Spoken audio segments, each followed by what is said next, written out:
नमस्कार साथियों, आप देख रहे हैं एक देश एक आवाज़ न्यूज़ और हमें ग्वालियर एसपी ऑफिस और यहाँ पे एक केस हो गया था डबरा में, जो कि जेल में इनका कहना है कि उनकी हत्या कर दी गई है और जो जेल प्रशासन है उसको आत्महत्या का नाम दे रहा है।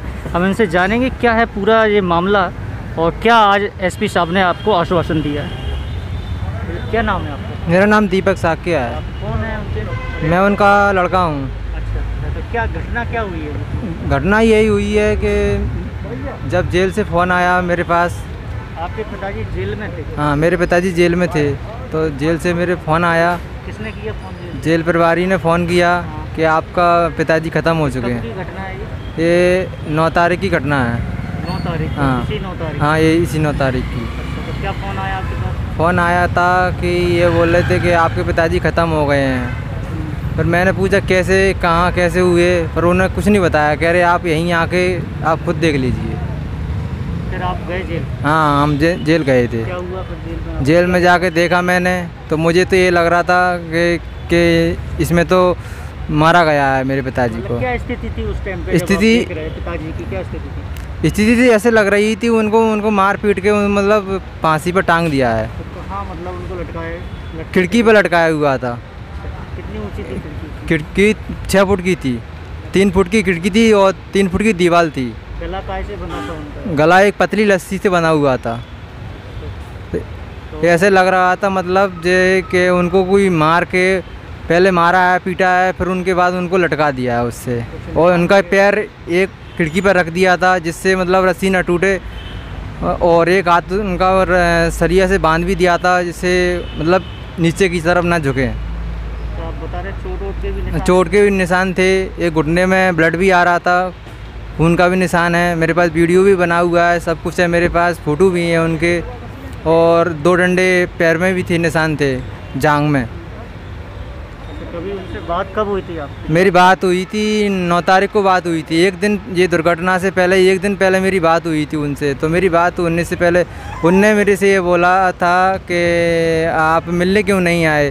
तो मैंने ये बताया कि मैं अभी ग्वालियर रह रहा हूँ, तो मैं थोड़ा मुझे समय मिलेगा तो मैं आऊँगा। तो मैंने ये बोला, तो उन्होंने बोला कब आओगे। तो मैंने बोला था मैं 10 तारीख को आ जाऊँगा। 9 तारीख को मेरी बात हुई, 10 तारीख को उनने मतलब बुलाया था मेरे से।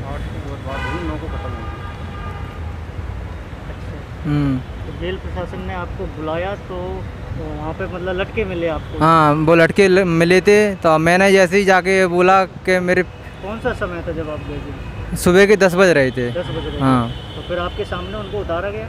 हाँ, उनने मतलब मेरे ही हाथ से उनको रस्सी को खुलवाया। फिर आप ले गए उनको घर पे? क्या हुआ? हाँ, उनको ले जा रहे थे तो पहले तो उनने घर उसमें ही जेल में रोका हमको, बाहर जाने नहीं दिया। मीडिया खड़ी थी बाहर, तो हमारे सब लोग बोल रहे थे कि पहले मीडिया से मिल लो, मीडिया से चर्चा कर लो, मीडिया को अंदर ले आओ। तो उनने मना कर दिया कि मीडिया अंदर नहीं आएगी। तो पहले अंदर उनने ताला लगा दिया था, बाहर ना निकल पाए कोई। हम 4 लोग थे, तो कोई को भी बाहर ना निकलने नहीं दिया उन्होंने। आप कैसे लेके गए उनको घर पे?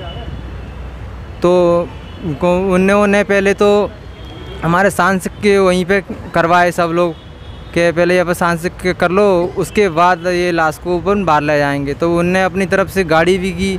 गाड़ी करने के बाद पोस्टमार्टम हाउस ले गई, और पोस्टमार्टम हाउस ले जाके वहाँ पे हमने ये बोला कि हम अपने गांव में ले जाएंगे संस्कार करने के लिए। तो वो बोलते हैं कि वहाँ पे मत ले जाओ, यहीं पे संस्कार कर दो उनका।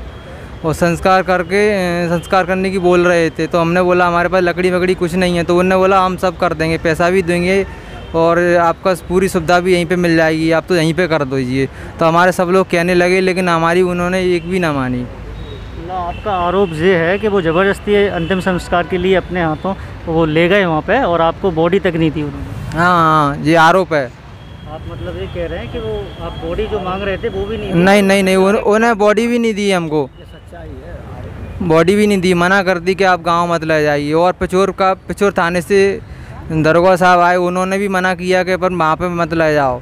मतलब ये बोल रहे हैं कि झगड़ा हो जाएगा, मतलब उनको भड़का दिया हमको आके कि यहाँ पे आपको ऐसा हो जाएगा वैसा हो जाएगा, कुछ भी मतलब झगड़े के बारे में बोला, और वहाँ पे मतलब ले जाने नहीं दिया हमको। अच्छा, आज क्या आश्वासन दिया एसपी साहब से जब आप मिले इस घटना के?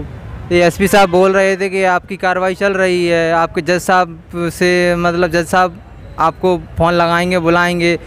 पर मैंने जैसे एसपी साहब से बोला कि मेरे को 5 दिन हो चुके हैं, अभी तक मेरे को कोई कॉल भी नहीं किया जब मैं एसपी साहब के पास आया हूँ। तो क्या मतलब आश्वासन आपको क्या दिया, कार्रवाई करने का दिया है, क्या क्या दिया? यह बोल दिया है कि हमने कार्रवाई के लिए भेज दिया है डबरा जेल में, तो वहाँ से आपको फ़ोन आएगा तो आपकी कार्रवाई होगी। ठीक। हमारे साथ भीम आर्मी के संभागीय अध्यक्ष भी मौजूद हैं, हम उनसे भी जानना चाहेंगे। एक देश एक आवाज़ को मैं नमन करता हूं, क्योंकि वो हमारी आवाज़ समय समय पर प्रशासन तक पहुंचाते रहते हैं। मामला मेरे संज्ञान में परसों ही आ गया था कि डबरा जेल में एक कमल कोहली जी की हत्या की गई है, हत्या हो गई है। उस संबंध में मेरे पास उनका भानेज आया, उसने मुझे घटना की जानकारी दी। तो मैंने उसको बोला कि भाई आपको है ना मृतक के बेटे को लेके आइए और उनसे मैं पूरी डिटेल्स ले लूँगा, तब मैं आगे कोई कार्रवाई करने की बात करूँगा। तो इसी कड़ी में कल मेरे पास आए थे दीपक साक्य जी, जो कमल सिंह के पुत्र हैं, और उन्होंने घटना को बहुत नज़दीकी से देखा था। उन्होंने अपने फ़ोटोज़ और वीडियोज़ भी मुझे दिखाए थे, जो उन्होंने जेल में ही ले लिए थे। लेकिन उन्होंने मुझे ये भी बताया कि जेल में जो मैंने अपने मोबाइल से फ़ोटो वीडियो बनाए थे, उसको जेल प्रशासन ने डिलीट करा दिया था। लेकिन सौभाग्य से वो कुछ फ़ोटो और कुछ वीडियोज जो बाकी रह गई थी, वो उसकी सीडी मैंने बनवाई। उनसे कहा कि आप सीडी बनवा लीजिए, समय समय पे आपके काम आएगी।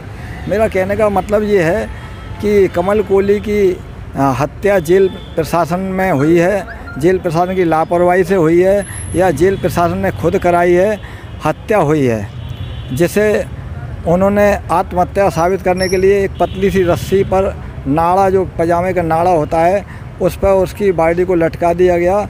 इसमें संदेह ये होता है कि वो नाड़ा किसी भी हालत में उसकी क्षमता नहीं थी 50-60 किलो वजन लेने की, भार उठाने की। उस पर वो उसकी बॉडी को मार के टांग दिया गया। उसके शरीर पर चोटों के निशान साफ दिख रहे हैं, मैंने वीडियो में देखा है, फ़ोटो में देखा है। तो उसके शरीर पर डंडों के निशान है, और उसके पैरों में एक कट का निशान भी है जहाँ से खून बह रहा है। इससे साफ जाहिर होता है कि उसकी हत्या हुई है।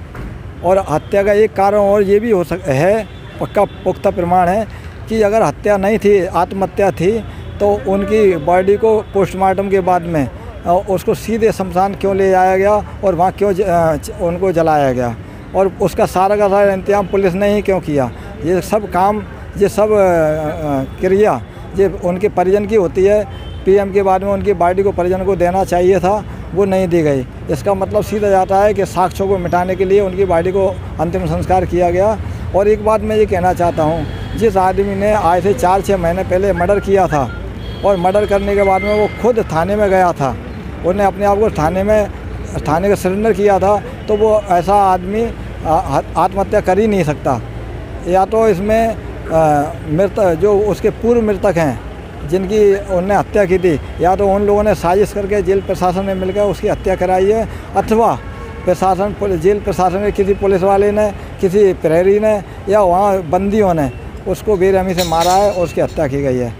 अच्छा, आज एसपी साहब ने क्या आश्वासन जांच के लिए आपको दी? हम सुपर एसपी साहब के पास आए थे कि इस मामले में FIR की जाए, लेकिन उन्होंने हमें बताया कि जुडिशरी इंक्वायरी के लिए ये प्रकरण आ चुका है, और डबरा में ही तहसील में कोई जिलाधीश हैं, वो इसकी जांच कर रहे हैं। और आज उन्होंने भी आश्वासन दिया, और हमने जो एक आवेदन दिया, मृतक के बेटे ने, दीपक साक्य ने जो आवेदन दिया, उसके साथ में CD संलग्न भी की है। जो घटना के फ़ोटो जो वीडियो हैं उसकी CD भी संलग्न की है, वो भी हमने उनमें अटैच कर दिया है, जिसे उन्होंने कहा कि मैं आज ही मैं जो जुडिशल इंक्वायरी के वो हैं, जिलाधीश हैं, न्यायाधीश हैं, उनको मैं वो भेज रहा हूँ। ये उनका आश्वासन था, उन्हें मैं धन्यवाद देता हूँ। धन्यवाद। आप देख रहे हैं एक देश एक आवाज़ न्यूज़।